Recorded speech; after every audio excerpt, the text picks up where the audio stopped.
Graça, paz e alegria em Cristo Jesus. Um dos objetivos do projeto de evangelização no coração da Igreja é apresentar de uma forma sucinta a verdadeira história da Igreja Católica. Uma história mal contada e deturpada ao longo dos séculos. Não se trata de minimizar, evidentemente, os erros cometidos pelos seus membros e nem supervalorizar os seus acertos, mas de mostrar de uma maneira séria uma versão da história que pouco é contado nas escolas e universidades. Foi a Igreja quem salvou e quem moldou a nossa rica civilização ocidental, da qual nos orgulhamos, onde se preza a liberdade, os direitos humanos, o respeito pela mulher e por cada pessoa. Sem o trabalho lento e paciente da Igreja durante cerca de 10 séculos, após a queda do Império Romano e a ameaça dos bárbaros, o Ocidente não seria o mesmo.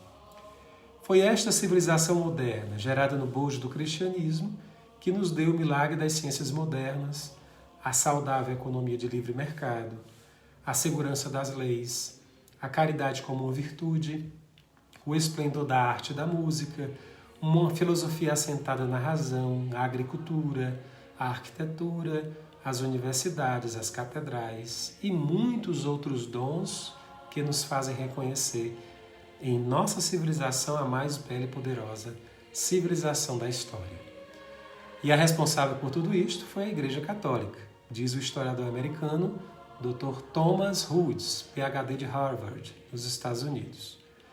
Ele afirma que, bem mais do que o povo hoje tem consciência, a Igreja Católica moldou o tipo de civilização em que vivemos e o tipo de pessoas que somos. Embora os livros e textos típicos das faculdades não digam isto, a Igreja Católica foi a indispensável construtora da civilização ocidental. A Igreja Católica não só eliminou os costumes repugnantes do mundo antigo, como o infanticídio e os combates de gladiadores, mas depois da queda de Roma, ela restaurou e construiu a civilização. Portanto, ela não foi essa instituição genocida que muitos ensinam.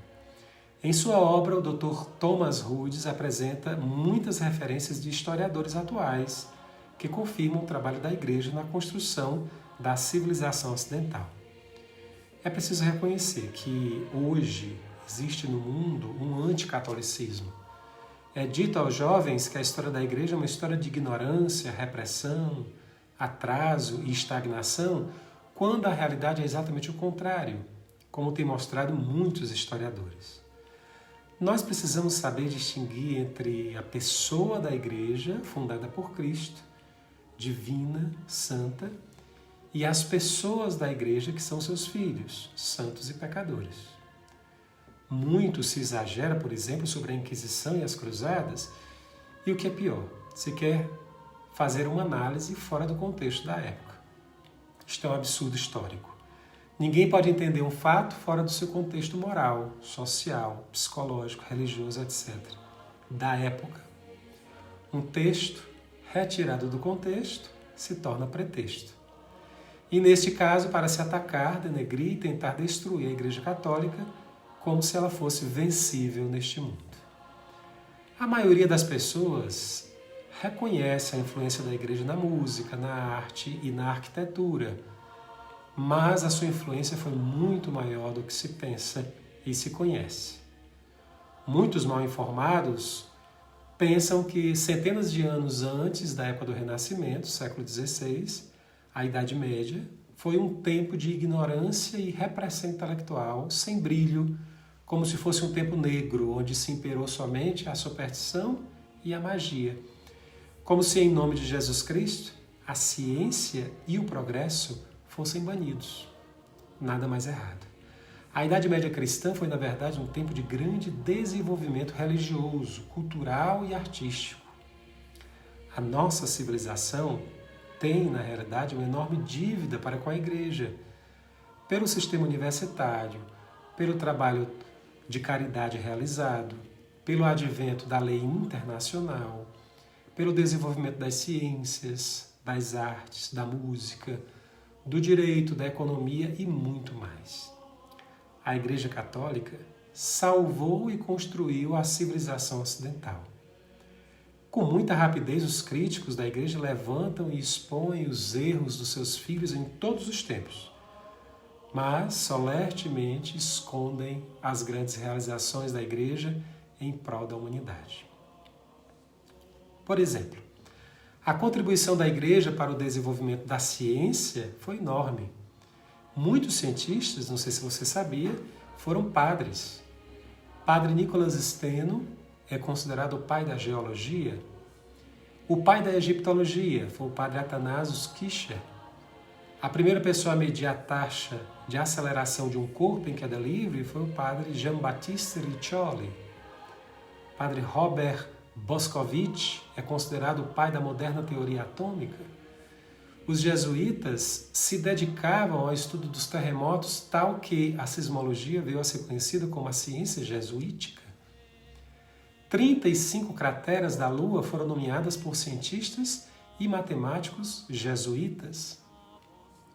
J.L. Hebron, em 1999, da Universidade da Califórnia, em Berkeley, disse que a Igreja Católica Romana deu mais suporte financeiro e social ao estudo da astronomia por mais de 6 séculos do que qualquer outra instituição.